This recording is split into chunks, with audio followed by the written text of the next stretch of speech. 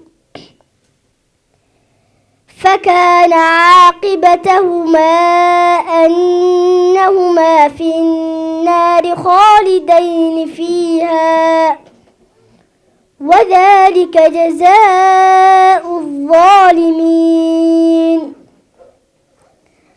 يا أيها الذين آمنوا اتقوا الله ولتنظر نفس ما قدمت لغد واتقوا الله إن الله خبير بما تعملون. ولا تكونوا كالذين نسوا الله فأنساهم أنفسهم أولئك هم الفاسقون. لا يستوي أصحاب النار وأصحاب الجنة أصحاب الجنة هم الفائزون.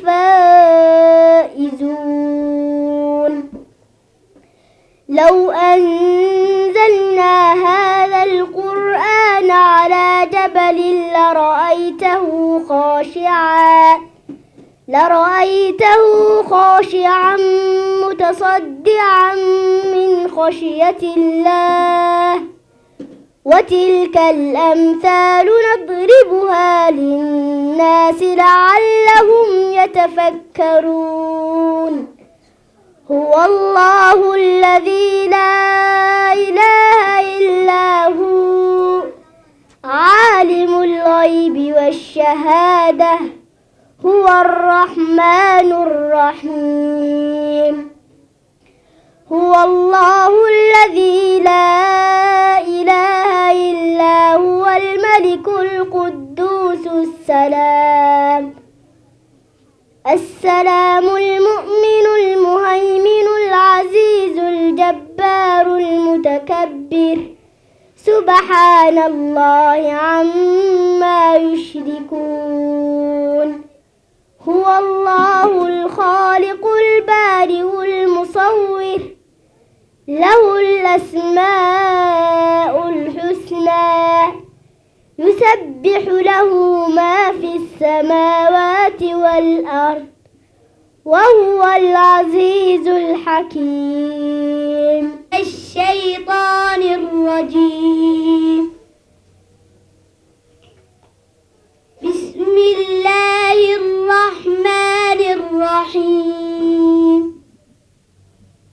يرسل السماء عليكم مدرارا ويمددكم بأموال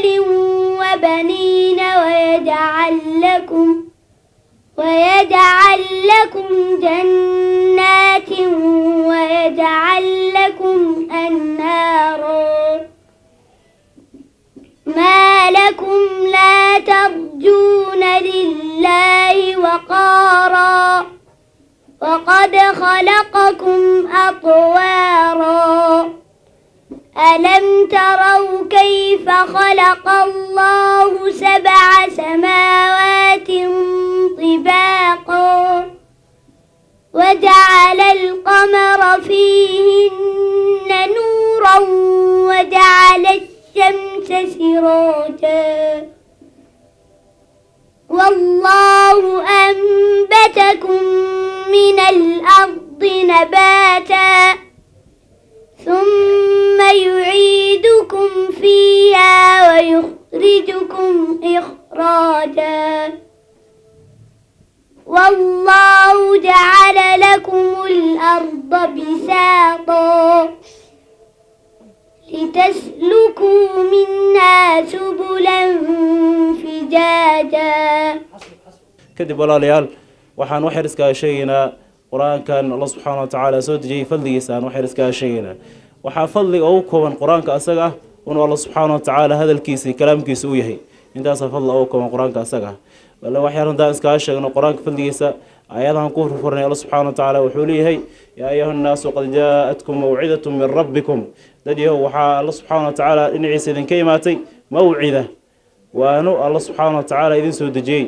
وشفاء لما في الصدور أدنى وحو داوه وشفاء يهي قرآن كأسقه لما في الصدور وحيالها لابت قلوب تكجره يداوه يهي وحكسا وقلوب تكجره قرآن كأسا داوه وهدى ورحمة للمؤمنين وحو هنون يهي ونحريس يهي هدنا دتك مؤمنين ونحريس يهنون يهي مركا ولا ريال صدق الله سبحانه وتعالى وحو ليهي كتاب أنزلناه إليك مبارك ليدبروا آياته كتاب كان أسقه ومد بركيسن أنزلناه إليك هذا كوسو جنين محمد أمدادا مبارك ومد بركيسن كتابك أسقى قفك مسلم كهدو أخري وكبركوي هدو كدقم وكبركوي هدو أخلاق ديس أسق أو كقعة واحدا وكبركوي مركوا كتاب بركيسن عمرنا كبركوي عافمات كنا كبركوي وحين لن الدنيا ذا آخر ذا كبركوي سامرك مركوا لا لو حاب قفك مسلم كه ونوقت قليو كتابك أسقى وحلسي وكده ذاله حد بعمره مرايه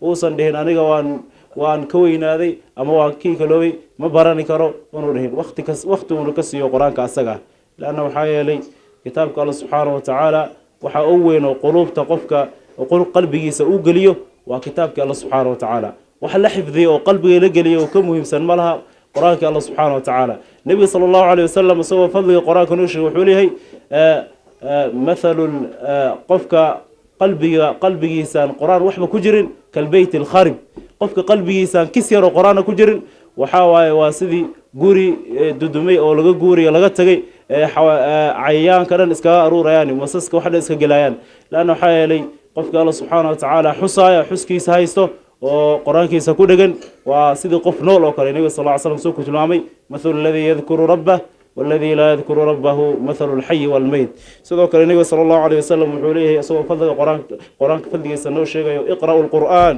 فإنه يأتي يوم القيامة شفيعا لأصحابه قرآن كأخرج إليه النبي صلى الله عليه وسلم لأنه حالي قرآن كمانت يوم القيامة وإيماني سوى شفيعه وأرجيني أو أدودي قفك آخرنا يسوع دود وإيماني قرآن كولا ليال مانت يوم القيامة صلى الله عليه وسلم سو شيء لبو نقني إما أن يكون حجة لك أو حجة عليك مانت يوم القيامة قرآن كمركي مانت يوم القيامة لجاره قفك قرآن كهستي وكلجنا قرآن كصاحب لها آخرين جري برن الجري قرآن كعمل فرج جري مانت يوم القيامة قرآن كودودي الله سبحانه وتعالى هرتي سأستاجي وحوله يا الله قفك مات أفضل حسابته قرآن كودودي مانت هذا قرآن كوهذا قفك أسجع مدرسة أبي بكر الصديق waxay ka mid tahay madaarista ugu horeeyay uguna waaweyn magaalada Nairobi madrasada waxa la aasaasay bishii 11aad sanadii 2008 hada madrasadu waxay jirsatay 11 sano alxamdulillah madrasadu intay jirtay waxa ka qalin jebiyay kumaan kun oo arday ardada ka qalin jebiyay madrasada Abu Bakr Siddiq qayb kamid ah waxay macalimiin quraan ka yihiin iyo maadooyin kale oo shareecada daafaha adduunka gaar ahaan magaalada Nairobi. Madrasada Abubakar waxay caan ku tahay inay ka qayb gasho tartamada quraanka kariimka ah ee lagu qabto dalka Kenya gaar ahaan magaalada Nairobi iyo magaalada Mombasa. sanad walba madrasada Abubakar Sidiiq waxay ka qayb qaadataa tartanka ay qabtaan ururka madalada ama dalada madaarista quraaniga ee Nairobi. saasoo kale waxay ka qayb qaadataa madrasada tartanka lagu qabto Ramadaan walba masaajidka Jaamiya Mosque ee magaalada Nairobi isagana. saasoo kale waxaa jira tartamo u gaar ah madrasada oo madrasada gudaheeda lagu qabto sanadkiiba 2 jeer. madrasada Abubakar Sidiiq tartankii hadda ka dhacay masaajidka Jaamiya Mosque sanadkan bisha Ramadaan aan ku jirno waxay ka gashay kaalinta labaad alxamdulillah. saasoo kale tartankii ay qabteen dalada ururada madaarista quraaniga ee Nairobi waxay ka gashay kaalinta saddexaad. saa hadda sheegaynay madrasada waxaa jira tartamo ilaa 2 bilood hadda soo socday oo xafladii qalinjabinta ardada ama kaalimihii ardada ay galeen maanta lagu maamuusayo. madrasada Abubakar waxaa lagu dhigaa maadooyin fara badan oo asaasi ah. dabcan maadooyinka lagu barto madrasada waxaa koow ka ah maadooyinka xiriirka la leh quraanka kariimka ah sida quraanka xifdintiisa tajwiidkiisa iyo culumta kale. saasoo kale waxaa lagu dhigtaa madrasada maadooyinka shareecada ama maadooyinka daraasaadka islaamiga ah oo ay koow ka tahay xadiiska iyo fiqiga iyo siirada iyo tawxiidka. waxaa kaloo lagu dhigtaa madrasada luqadda carabiga oo ardada laga diyaariyo hadday noqoto qoraal iyo ku hadal iyo maxaan ku rahdaa isticmaalka luqadda carabiga ah. saasoo kale ardada waxaa loo dhigaa maadooyin ku saabsan imlaaga ama yeeriska iyo farqurxinta. madrasada waalidiintu say la socdaanba waxaa ka shaqeeya macallimiin fara badan oo khibrad iyo waayo aragnimo xeel dheer u leh maadooyinka ay dhigayaan. insha allahu tacaala madrasada waxyaalahay tiigsanayso sanadkan waxaa koow ka ah in lagu soo daro maadooyinka laga dhigo madrasada maadada tafsiirka oo ilmaha la baro quraanka in loo raaciyo maadada tafsiirka ah.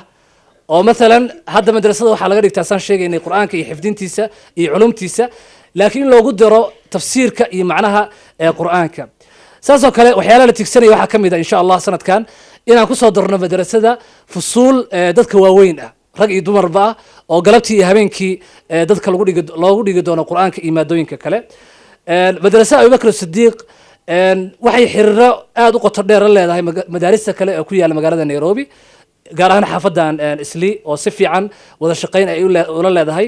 Allah waalidiinta waligood madrasada way la soo shaqeyn jireen way garab taagnaayeen hiil iyo hooba madrasada ma taqaana way ku biirin jireen. haddana insha Allah waxa laga rabaa inay sii ambaqaadaan oo sii xoojiyaan madrasada maamulkeeda iyo macallimiinta iyo waalidiintu haddaysan wada shaqeyn fiican lahayn waxyaalo badan oo madrasada higsanayso lama gaari karo. marka waalidiinta waxa laga rabaa markii madrasada tartan la qabanayo ama nashaadaad ay ka jirto madrasada inay si weyn u garab istaagaan haddii taageero dhaqaale looga baahdo haddii maskax iyo fikir iyo maxaan ku rahdaa tala bixin iyo waano madrasada inaysan kala bakhaylin insha Allah mar walba. salaanka bacdi insha Allah waxaan halkan ka salaamayaa waalidiinta sharafta leh ee nagala soo qayb galay xafladan sharafta leh aan ku maamuusayna quraanka Ilaahay. sidoo kale waxaan halkan ka salaamayaa ardada sharafta leh macallimiinta wanaagsan ayagana habeen iyo maalinba u taagan ubadkeena inay quraanka baraan. waxaan halkan ka salaamayaa saxaafadda oo nagala jooga saaxiibkay Xasan Sheekh Cumar oo honkebel ka socda. waxaan kaloo ka salaamayaa marti sharafka kale ee nala jooga dhammaantood waxaan leeyahay waa mahadsantiin. salaanka bacdi halkan waxaan ku maamuusaynaa oon maanta kusoo gabagabeyneynaa usbuucyadii tagay ayaa waxaan ka wadnay madrasada Abubakar Sidiiq musaabaqo dhex martay ardada dhigata ardadaasoo gaaraysa 70 arday 70 arday ayaa musaabaqadaas mushaarakaysay. ardada dugsiga hadda dhigata xaaliyan waxay gaaraysaa 100 laakiin arday waxaa jirta ramadaanka awgiis naga fasax qaadatay oo meelo fogfog ku imaanayo ma imaan karno oon fasaxnay laakiin ardada hadda mushaarakaysa waxay gaarayaan 70 ardadan maanta xafladda u dhigaynana waxay gaarayaan 23 arday ayaa kaalimaha gashay ardada dhammaantood way wada baaseen laakiin imtixaan haddii la galo waxaad ogsoontihiin ardayna waxaa weye natiijo sar u keenaa ardayna natiijo macquul u keenaa marka ardayda dhammaantood waxaan ugu bishaareynaya way baaseen laakiin boontiye iyo lambaro yaryar ayaa lagu kala sareeyaa dhammaantood waxaan leenahay halka laga sii dadaalo hal lasii wado ardada marka dhammaantood waxaan insha allah ugu bishaareynayna mid kasta oo mushaarakeeyey in insha allah la abaalmarin doono oo laga farxin doono waalidiintana si gaara ayakana waxaan uga codsanaynaa musaabaqadan sember waxay dhextaal u tahay waalidiinta sharafta leh iyo macalimiinta madrasada ayaa markasta gacan ka geysta marka waalidiinta waxaan ka codsanaynaa markasta wax lagu bixiyo oo lagu tartamo oo la garab istaago waxaa ugu qaalisan qur-aanka ilaahi marka inay qur-aankaas hiil iyo hoob waxaan ka rabnaa qur-aankaas ay ku bixiyaan oo na garab istaagaan intii awoodooda ah oo nagu kaalmeeyaan sidii nabigu uu tilmaamay sala allahu alayhi wasalam khayrukum man tacallama alqur'aana wacallama waxa uu qahar badan qofkii qur-aanka bartaa oo ku camal falaa oo ku dhaqmaa haddana dadka khayrkiisii gaadhsiiya marka insha allahu tacaala qur-aanka waxaa weeye inaan dhammaanteen baranno mid yar iyo mid weynba waa loo baahan yahay oon ku camal fallo ayaa loo baahan yahay si qiyaamada unoogu shafeeco oo nabigu wuxuu tilmaamay sala allahu alayhi wasalam qur-aanka inuu u shafeecayo qofka saaxiibo qur-aanka shafiican qiyaamada inuu shafeecayo oo laleeyahay qofka iqra wartaqi waratil kamaa kunta turatilu fi dunya qur-aanka akhri kala saarsaar si fiican u kala bixi kor darajadaada waxaa ahaanaysaa meesha ugu dambeysa ayay ahaanaysaa marka fadligaas insha allah dhammaanta inaanan soo xaadirnaan rabaa oo ilmaheena aan qur-aanka la garab istaagno maamooyinku ay bartaan ardadu barato dhammaanteen qur-aanka waan u baahannahay aan garab istaagno insha allahu tacaala intaas ayaan ku sawrinaya waa mahadsantihi wasalaamu calaykum waraxmatullah waqtiga gaaban awgeed waxaan leeyahay mar kasta oo waalidkii loo yeero inuu kasoo ajiibo ayay aada u fiican tahay waxaa kaloo aada u fiican in ilmihii hooyadiisii maqan tahay iyo kii hooyadiisi joogtaba inay kala yihiin oo kala farxad badan yihiin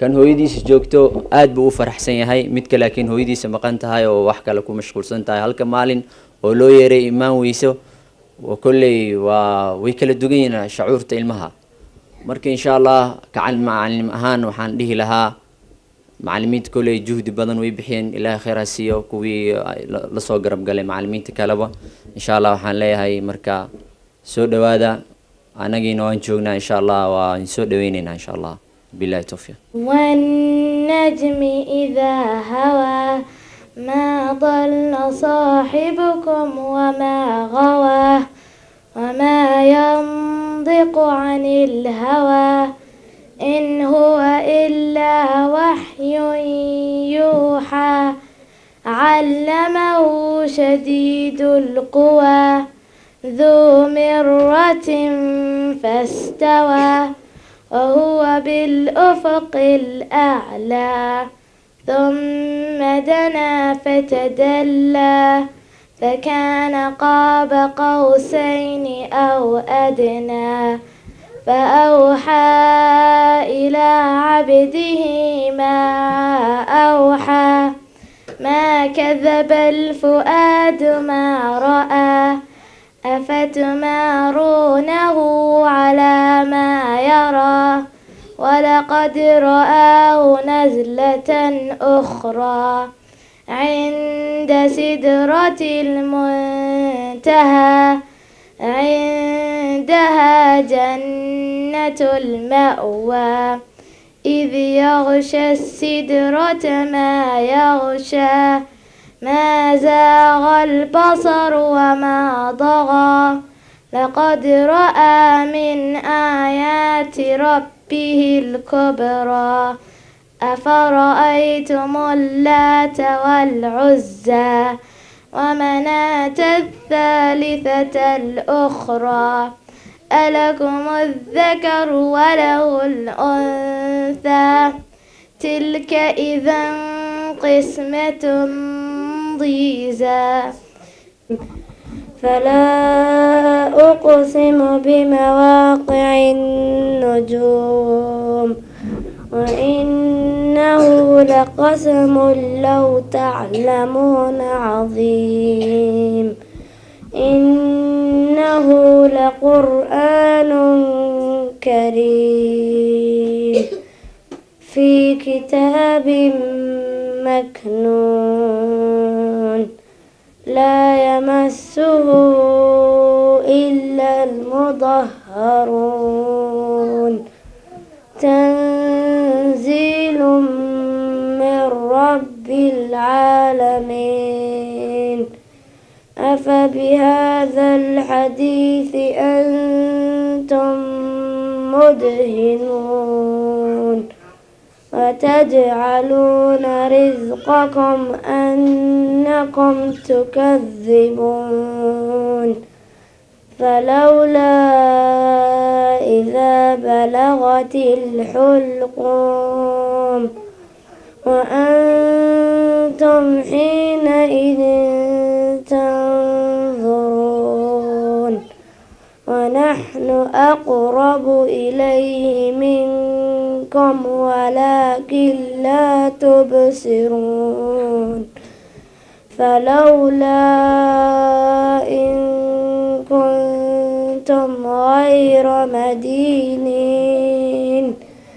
ترجعونها إن كنتم صادقين. الرجيم بسم الله الرحمن الرحيم سبح اسم ربك الأعلى الذي خلق فسوى والذي قدر فهدى والذي أخرج المرعى فجعله غثاء أحوى سنقرئك فلا تنسى إلا ما شاء الله إنه يعلم الجهر وما يخفى ونيسرك لليسرى فذكر إن نفعت الذكرى.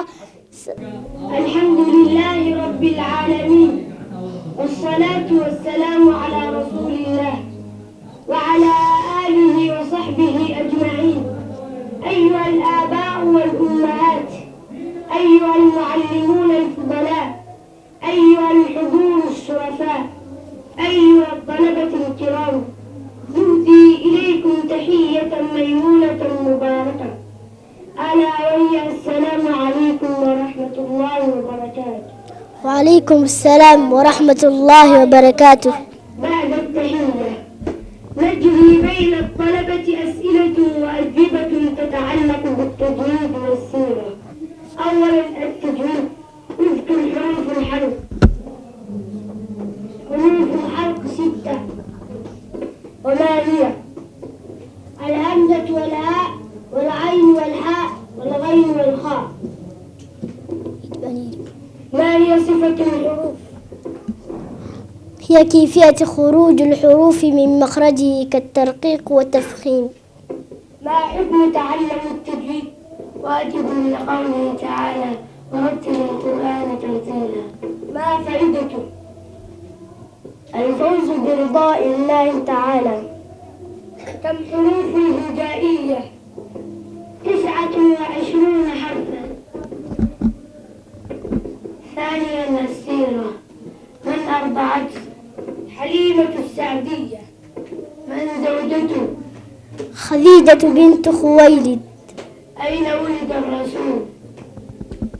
في مكة المكرمة. وإلى أين هاجر الرسول صلى الله عليه وسلم؟ إلى المدينة المنورة. من أي قبيلة أبواه؟ أبواه من قريش. جزاكم الله خيرا. هديت قلبي شكرا، نورت دربي شكرا، شكرا يا رب. نور يا ربي دربي شكرا واستر يا ربي عيبي. شكرا